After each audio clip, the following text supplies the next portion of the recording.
जय गुरु जी। संगत जी, संगत जी, गुरु जी की कृपा, गुरु जी के आशीर्वाद से आज का जो सत्संग हम आपके साथ शेयर कर रहे हैं, निक्की आंटी का सत्संग है। ये बहुत प्यारा और ब्लेसिंगफुल सत्संग है। तो मेरी विनती है आप सभी गुरु परिवार से कि आप सत्संग को अंत तक सुने, ध्यान से सुने, पूरा सुने। सत्संग का मतलब होता है सत्य का संग, और सत्संग की प्राप्ति जब ही होती है जब गुरु कृपा होती है। तो हम सभी बड़े भाग्यशाली हैं कि हम पे गुरु कृपा हुई और हमें सत्संग सुनने का और शेयर करने का सौभाग्य प्राप्त हुआ। साथ संगत जी, गुरु जी महाराज कहते हैं कि जब भी हम सत्संग सुनते हैं तो सत्संग के माध्यम से हमें हमारे अनेकों सवालों के जवाब मिल जाते हैं, हमारे अनेकों दुख दर्द कष्ट दूर होते हैं और अनेकों ब्लेसिंग्स गुरु जी महाराज की हमें प्राप्त होती है। तो प्लीज़ सत्संगत जी बिना स्किप के सत्संग को ज़रूर सुनिएगा, बड़ी श्रद्धा भाव से सुनिएगा। संगत जी, सत्संग शुरू करने से पहले आज सभी संगत जी को मैं एक बात शेयर करना चाहूँगी। संगत जी, ये जो आज सत्संग आपके साथ शेयर कर रही हूँ ना, ये कल्पना आंटी की ज़िंदगी का सबसे बड़ा डर, सबसे बड़ा धोखा और सबसे बड़ा सबक है। एक माँ के दिल का दर्द, एक घर की बर्बादी और एक ऐसी रात जिसने आंटी के पूरे परिवार को हिला दिया। अगर संगत जी, हम सभी माता पिता हैं और हमारे घर में बच्चे हैं, तो हम इस सत्संग को अपने दिल से, दिमाग से और पूरी श्रद्धा से सुनेंगे, क्योंकि ये हमें अंदर तक हिला के रख देगा। संगत जी, इसके अलावा मैं ये भी कहना चाहूँगी कि अगर आप भी अपने सत्संग अनुभव शेयर करना चाहते हैं तो हिंदी में साफ राइटिंग में आप अपना सत्संग लिख कर हमारी जीमेल आईडी पर सेंड कर सकते हैं, ताकि आपके द्वारा सुनाए गए सत्संग से जो भी गुरुजी महाराज की नई जुड़ने वाली संगत होगी, उन्हें गुरुजी के कल्याण, महिमा, अनुभव के बारे में ज़्यादा से ज़्यादा पता चलेगा। सत्संग आपको पसंद आए तो आप इसको लाइक कीजिए, चैनल को सब्सक्राइब कीजिए, वीडियो को ज़्यादा से ज़्यादा संगत में शेयर ज़रूर कर दीजिएगा और बेल आइकन दबाना बिल्कुल भी नहीं भूलिएगा। जब भी कोई लेटेस्ट सत्संग आएगा उसका नोटिफिकेशन आपके पास आएगा। तो चलिए संगत जी, चलते हैं गुरुजी महाराज के सत्संग की ओर। सत्संग शुरू करने से पहले करते हैं गुरुजी का मंत्र जाप। ओम नमः शिवाय, शिव जी सदा सहाय। ओम नमः शिवाय, गुरुजी सदा सहाय। जय गुरुजी। संगत जी, संगत जी, सबसे पहले गुरुजी महाराज के चरणों में कोटि कोटि नमन। सारी संगत जी को जय गुरुजी। अनंतम अनंतम शुक्राना गुरुजी का कि उनकी अनंतन कृपा से मुझे शुक्राना सत्संग शेयर करने का मौका मिल रहा है। शुक्राना संगत जी, गुरु चरणों में हाजिरी लगाना है। जब हम शुक्राना करते हैं तो हम परमात्मा का दिल से धन्यवाद करते हैं और यही कहते हैं कि हमसे सत्संग शेयर करने में या सुनने में या बोलने में कोई भी त्रिकुटी अपराध हो तो हमें क्षमा कीजिएगा। संगत जी, मैं एक बहुत साधारण परिवार से हूँ। मेरे पति प्राइवेट जॉब में हैं और मैं सिर्फ घर संभालती हूँ। मेरा एक छोटा सा बेटा है, आरव। आरव बचपन से ही शांत, समझदार और पढ़ाई में टॉप है, शुरू से ही। लेकिन संगत जी, मेरे को आरव बड़ी मन्नतों से मिला है। लोग कहा करते थे, बहुत किस्मत वाली हो बहन, तुम्हारा बेटा तो सोने की खान है।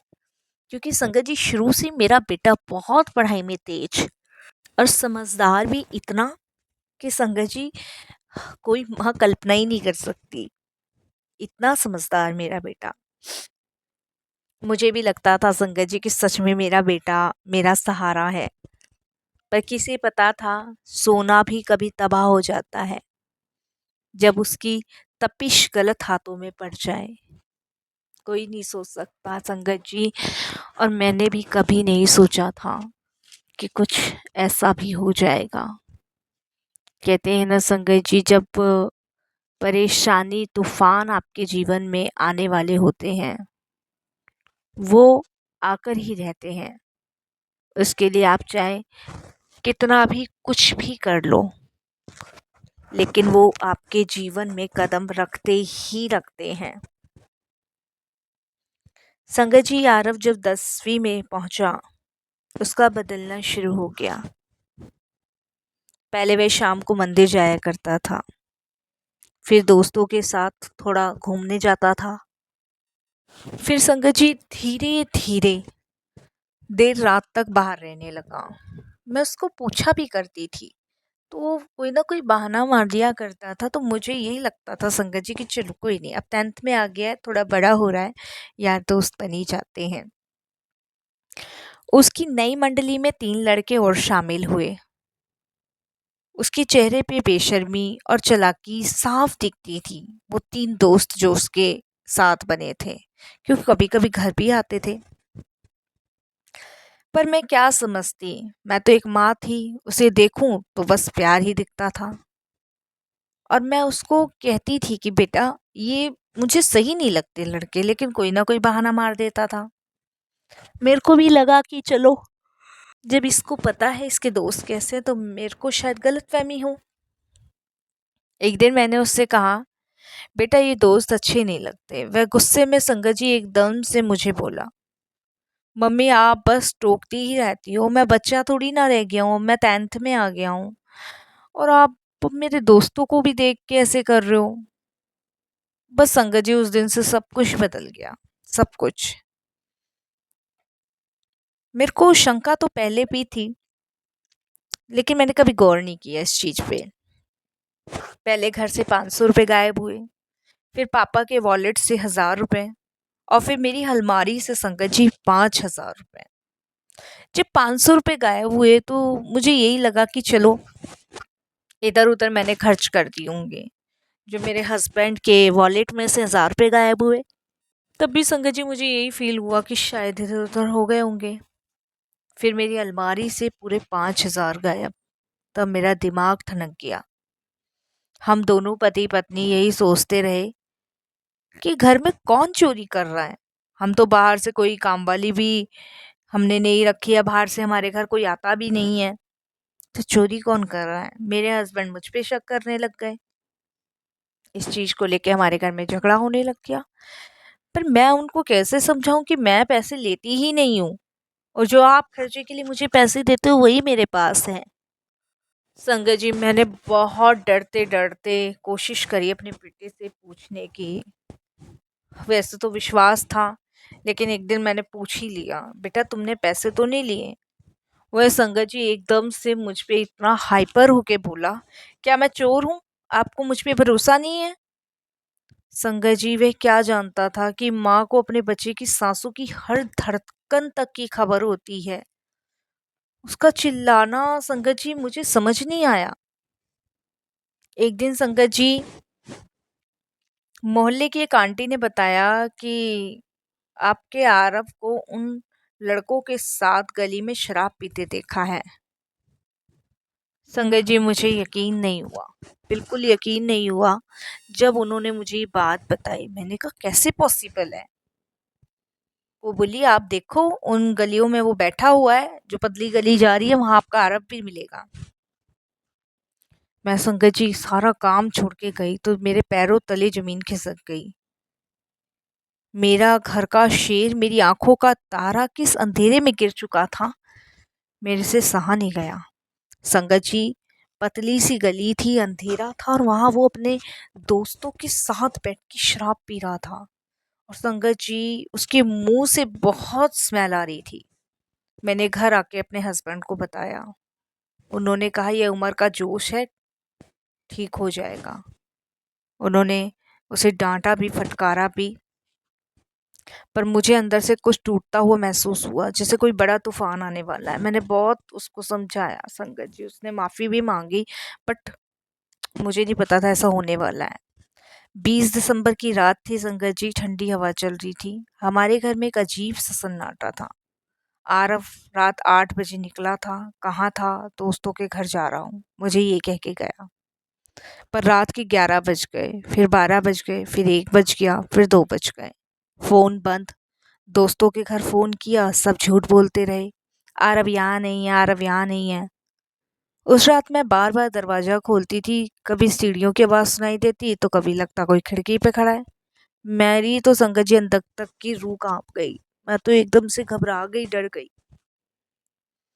दरवाज़ा तेज आवाज़ से खुला। मैं मेरे हस्बैंड दोनों डर के मारे संगत जी उछल पड़े कि ये क्या हुआ, और हमारे बेटे के साथ अंदर आए वही 3 लड़के जिनसे मैं हमेशा बचाती थी और डरती थी। आरव नशे में धुत था, लड़खड़ाते हुए बोला, मम्मी घर का लॉकर खोलो। मैं संगत जी उस पर बहुत चीख पड़ी, आरव ये तुम क्या कह रहे हो? उसकी आंखें लाल थी जैसे कोई और ही आत्मा उसमें घुस चुकी हो। उसके दोस्तों ने धमकाया, आंटी लॉकर खोलो नहीं तो। मेरे पति बीच में आए तो उन्हें धक्का दे दिया। संगत जी वह धक्का नहीं था, वह हमारी सारी इज्जत, सारी उम्मीदों का पतन था। उन लड़कों ने घर से मेरे जेवर, 1 लाख रुपए और कीमती सामान सब लेके भाग गए संगत जी। आरव उनके साथ ही गया, बिना पीछे देखे, बिना ये सोचे कि वहां क्या झेल रही है। मेरी दुनिया संगत जी उस रात पूरी तरह खत्म हो चुकी, पूरी तरह।